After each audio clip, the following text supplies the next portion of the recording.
Obviously Tudor are known as the little brother of Rolex, but a ton of celebrities are always seen wearing their watches, such as David Beckham, and they also sponsor the World Surf League. So Tudor might be more popular and in style than you actually think. But here are my top 10 Tudor watches in 2024. We're going to be checking out a bunch of different models, and of course we're going to be giving you guys a price list. So as this list is in no particular order, we're going to start off with the Tudor Pelagus 39, obviously with that black dial and black bezel. It has a case diameter of 39mm, a case material of titanium, the bezel material is made out of ceramic, the bracelet and the strap is made out of titanium, the dial is of course black as we previously mentioned, it's got 200 meters of water resistance, and it's got a power reserve of 70 hours. From the majority of UK high street retailers, this watch is going to set you back £4,000. Moving swiftly on, we've got the Tudor Black Bay 58 GMT with that black and red bezel. Of course it also has a black dial. Again, it's another watch with a case diameter of 39mm, but this is a little bit thicker at 12.8mm, again with 200 meters of water resistance, 65 hours of power reserve. Instead of titanium, the case is made out of steel, and the bezel is made out of aluminium, with the bracelet and the strap being made out of steel. Big fan of this watch. I think it's super classy and very versatile. It can go with a ton of different outfits and a ton of different seasons as well. That's of course if you really like to dress up your watch and make it match your outfit. The 58 GMT is going to set you back roughly £4,000 as well. The Tudor Black Bay 41 comes in next with a black bezel, black dial, a different design bracelet, which makes this watch look quite sporty in my opinion. It has a case diameter of 41mm, so we're going a bit bigger here. It's got a case thickness of 13.6mm. The material is steel, the bezel is made out of aluminium again, the bracelet is again steel, 200 meters of water resistance, 70 hours of power reserve, very classy indeed. The Tudor Black Bay 41 is going to set you back £3,550 from the majority of UK retailers. We've now got the Tudor Pelagus FXD Chrono Cycling Edition. It's a really interesting watch, and we are switching things up quite a bit. Instead of a solid metal bracelet, this watch is a bit more interesting, and these type of watches always seem to stand out to me for some reason. I've got a ton of different watches like this in my collection. It's got a case diameter of 43mm. It's a bit thinner than the 41 as it has a 13.2mm thickness. The case material is made out of a black carbon composite, just like the bezel material as well, and then the bracelet and strap is a textile material, which is pretty interesting. The dial colour is black, it's only got 100 meters of water resistance, a bit less bang for your buck there. It has a power reserve of 70 hours, which is again a bit of an improvement. Since Tudor is very well known for rugby and sailing, this watch holds a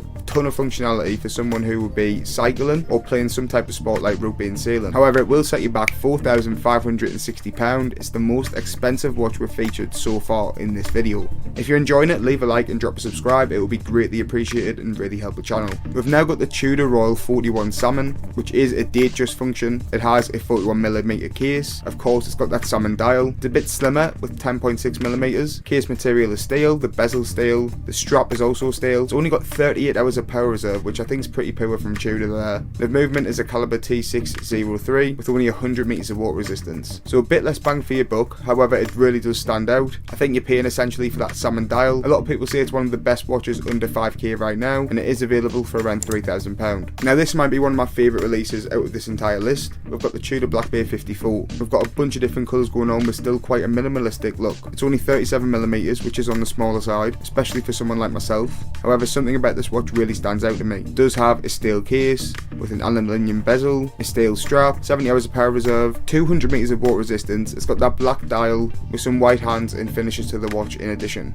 If I'm going to be paying around £5,000 for this Tudor Black Bay 54, then I want it to at least have 200 meters of water resistance. It is a bit of an OG watch, even though it is a new release. I'm a massive fan, like I've already said. The 7th watch we're going to feature is the Tudor Pelagus FXD Marine National. Now this watch switches things up again. It's the first watch that we've got that's actually blue, and it has a bunch of different colours going on here. It's kind of got a bit of a sunburst effect to the bezel. It might just be the lighting in some of these pictures and videos. I haven't actually seen this watch up close and personal, but with a 42mm case diameter, a 12.7mm case thickness, it's very well balanced. The case material is titanium. The bezel's made out of ceramic. The strap is a textile material with a blue dial, 200 meters of water resistance, and a 70-hour power reserve. Big fan of this watch. I've heard from people who actually own this timepiece that they absolutely absolutely love it, and I would love to own one of these watches one day, but they do cost around £5,500, which is quite expensive, and that's if you can even get your hands on one of these timepieces. Moving on, we've got the Tudor Black Bay Chrono. Again, the first chronograph that were featured here. It is a panda variation, which means it has a white dial with black sub-dials. So the case diameter is 41mm, the case thickness is 14.4mm, quite a bit on the thicker side, with a steel material for the case, an aluminium material for the bezel, and a steel material for the strap. It's got 200 meters of water resistance and 70 hours of power reserve. This is the most expensive watch that we've featured so far, as it is going to set you back around £7,000 at the minimum from Tudor. Again, that's if you can get your hands on one of these watches. With that solid case back and screw down pushers, obviously it holds a lot of water resistance, but let me know if you would pick it up in the comments, guys. Coming in at the 9th watch, I've switched it up again. It's the Tudor Black Bay 39 with a blue dial and a steel case. It's only 39mm in diameter with a 12mm thickness, steel case, steel bezel, steel strap, 100 meters water resistance and 70 hours of power reserve. Again, there's just something about 100 meters water resistance that I don't really like, but let me know in the comments if it's not a big deal for you. It does have a polished steel bezel, which is quite nice, but overall I'm not the biggest fan of this watch. It is quite expensive as well. It's on the dressier side, and it is a chronometer, but for £5,000 I think there's a lot of better watches on this list that you could pick up. You've then got the Tudor Black Bay P01, quite a different watch, with a 42mm case diameter, 14.4mm thickness, a steel material for the case, steel material for the bezel, and a leather strap. This watch has got a black dial, 200 meters of water resistance I'm a big fan of, as you guys can probably tell, 70 hours of power reserve, and it's regarded as one of the best Tudors on the market right now, simply on the basis of just how wacky this design is considered.